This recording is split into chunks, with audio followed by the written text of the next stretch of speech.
Hello बच्चों, कैसे हैं आप सब। आई होप आप सब बहुत अच्छे होंगे और मन लगा करके पढ़ाई कर रहे होंगे। तो मैं हूं आर.के. रॉय और स्वागत है आप सभी का शिक्षा स्थान यूट्यूब चैनल पर।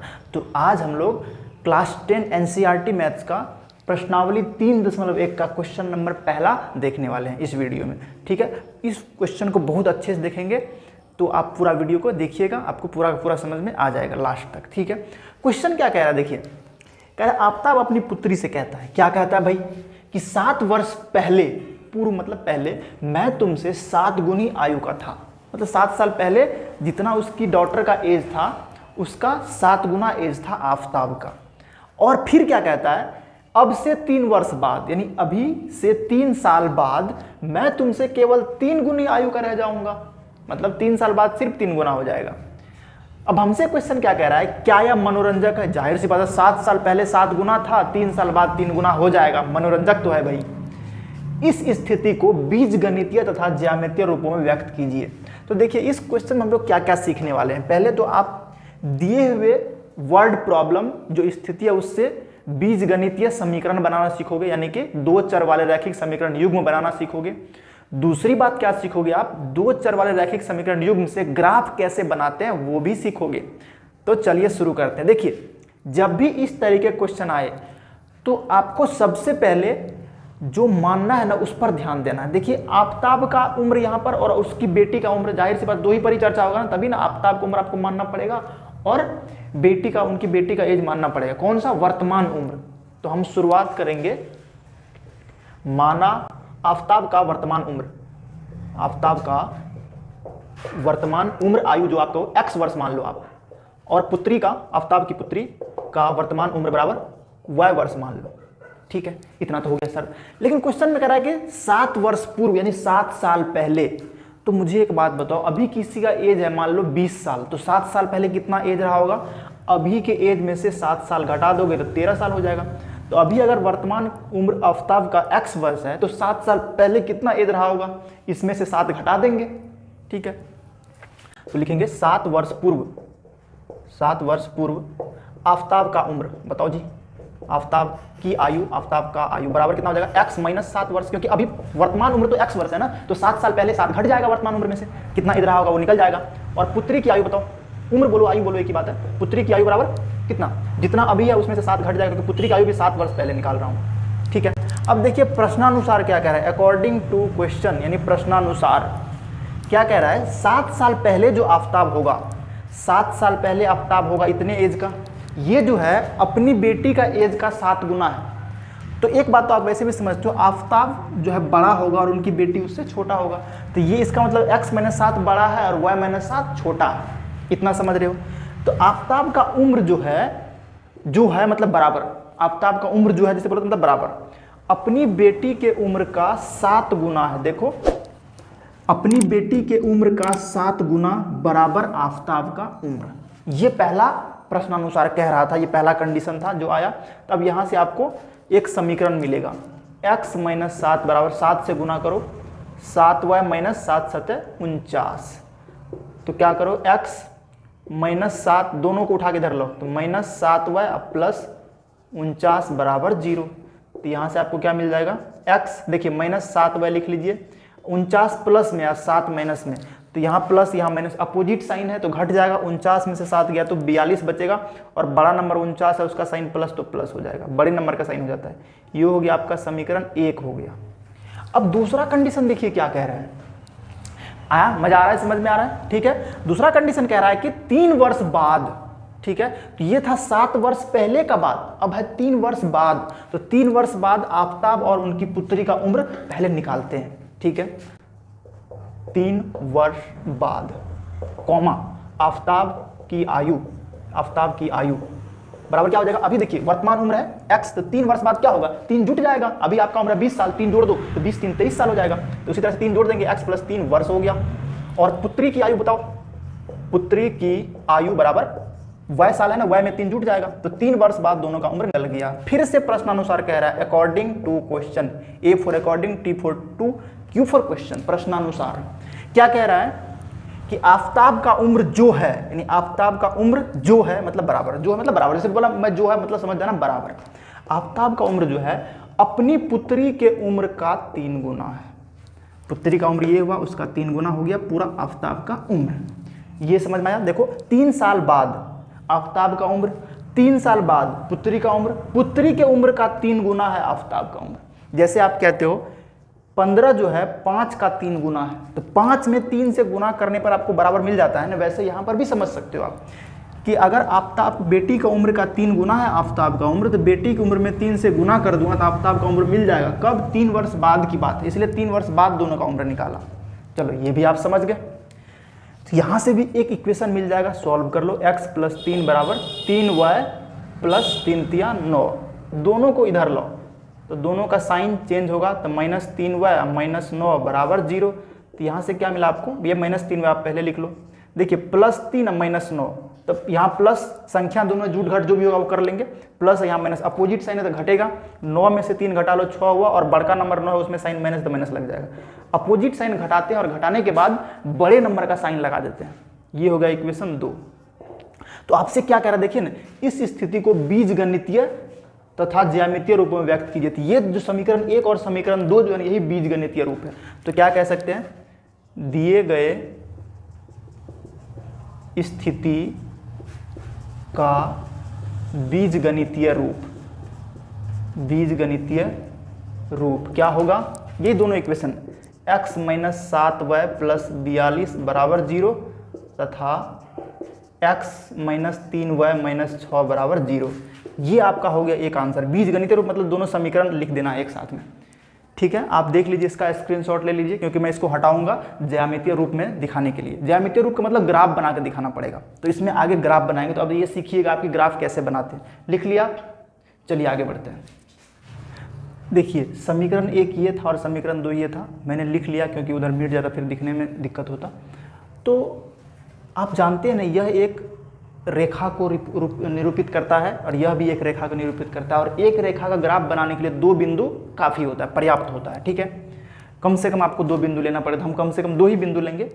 तो क्या करेंगे, समीकरण 1 से एक ऐसा मान लाएंगे जिसमें x या y के पद में लाएंगे और उसमें अपने मन से y या x का मान रखेंगे, और समीकरण में रखने के बाद सॉल्व करके x से y मिलेगा और वहाँ से एक मान सारणी बनाएंगे, ठीक है। और तब जाकर ग्राफ पेपर पर ड्रॉ करेंगे। देखिए समीकरण 1 से पहले लिखते हैं, कैसे बनाते हैं आप उस चीज़ को बड़े ध्यान से देखते जाइए बस आप। पहला इक्वेशन क्या है? x - 7y + 42 = 0। मैं क्या कहता हूँ कि आप इसको कैसे लिख लो, x बराबर, इन दोनों को उठा के इधर लेके आ जाओ, तो 7y माइनस में इधर आ गया तो प्लस में, 42 इधर प्लस में, इधर आकर के माइनस में हो गया। तो x बराबर 7y - 42 हो गया। ये इक्वेशन 3 मान लो इसको, आप इक्वेशन 3 नाम दे दिए। यहाँ देखिए समीकरण 3 जो है इसमें x को हमने y के पद में लिख दिया है।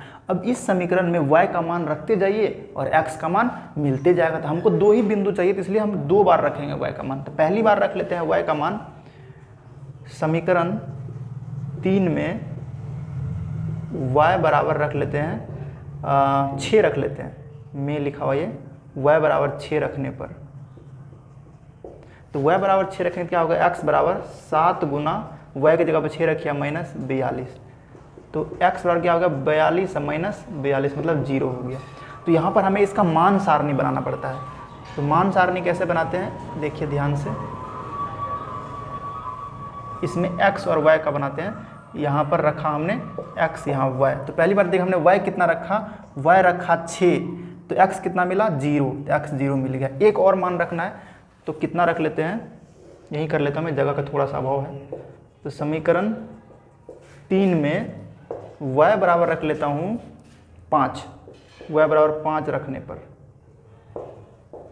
तो रखिएगा, तो x बराबर क्या होगा 7 गुना, देखिए 5 -42, तो x बराबर हो गया 35 - 42। तो 35 में से 42 घटे तो कितना होगा, 5 2 -7, बड़ा नंबर है ना, तो इसलिए माइनस में होगा, बड़ा नंबर माइनस में है। तो हमने y रखा 5 और x का मिला -7 मिला, ठीक है, हो गया। ये किसका मान सारणी है, x - 7y + 42 = 0 जो समीकरण है का मान सारणी, इसको मान सारणी कहते हैं, का मान सारणी, ठीक है। अब समीकरण 2 से भी सेम ऐसे ही मान सारणी बनाना है एक, तो लिखिए अब आइए समीकरण 2 से, समीकरण 2 से क्या होगा, समीकरण 2 क्या है, x माइनस 3y माइनस 6 बराबर 0।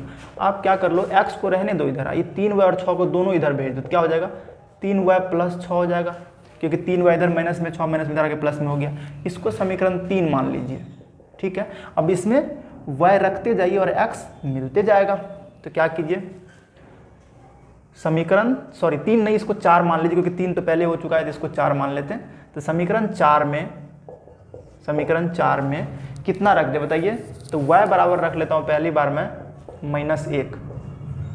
आप कुछ और भी रख सकते थे, तो छोटा छोटा बने, इस वजह से ग्राफ बड़ा ना हो जाए, मैं छोटा मान रख रहा हूँ। y बराबर -1 रखने पड़ती, क्या होगा, x बराबर 3 गुना y की जगह पे -1 का प्लस 6, तो x बराबर क्या होगा 3 गुना -1 -3 प्लस 6, तो -3 प्लस 6 क्या होगा, 6 प्लस में 3 माइनस में घटेगा तो पक्का, तो 3 हुआ, और बड़ा नंबर का साइन प्लस तो प्लस ही रह जाएगा, तो x बराबर 3 हो गया।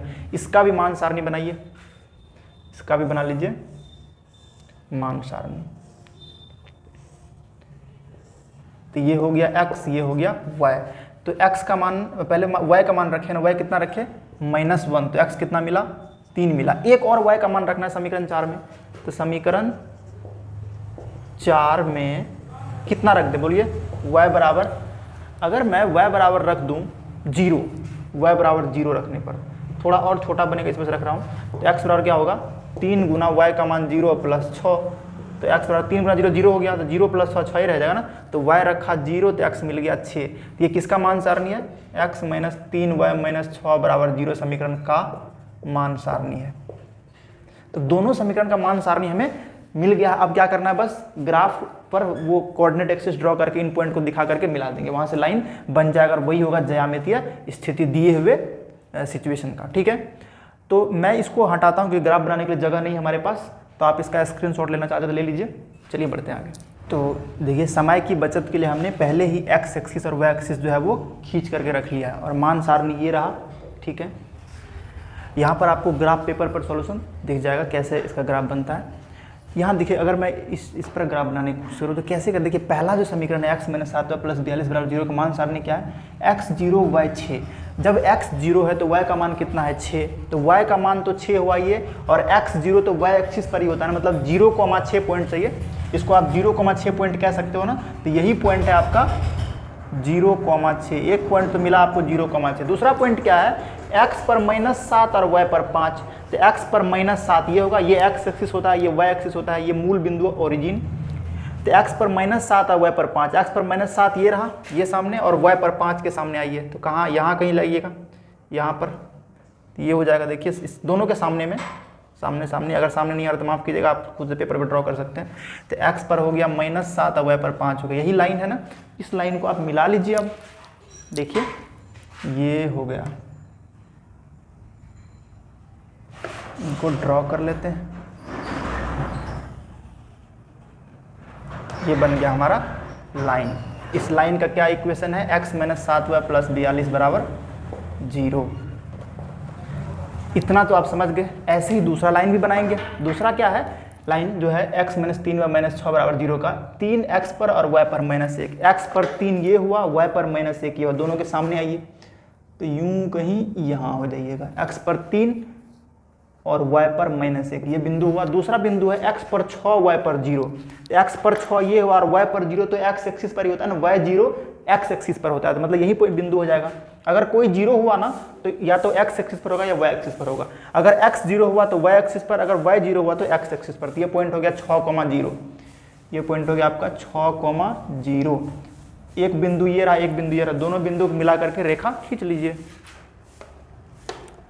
तो रेखा खींच लेते हैं। चलिए ये रेखा भी ड्रॉ हो गया।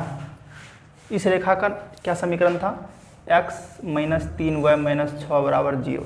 यहाँ पर आपको ग्राफ पेपर पर सॉल्यूशन दिख रहा है, तो ग्राफ पेपर पर भी आप देख सकते हैं कैसे बना सकते हो। और ये रहा, तो यही जो है ना दिए हुए स्थिति का ज्यामितीय निरूपण है। तो आप क्या कह सकते हो, दिए हुए स्थिति का ज्यामितीय निरूपण, कहा ना ज्यामितीय रूप में भी व्यक्त कीजिए। तो दिए हुए स्थिति का ज्यामितीय रूप, ज्यामितीय निरूपण आप जो कहना चाहते हो ये हो गया। ज्यामितीय रूप का मतलब होता है ग्राफ बनाना, हमेशा आप ध्यान रखिएगा।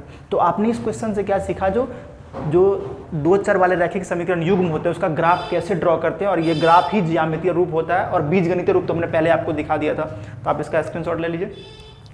तो इस तरीके से ये पहला क्वेश्चन कंप्लीट हुआ। मैं पूरा उम्मीद करता हूँ कि आपको समझ में आया होगा।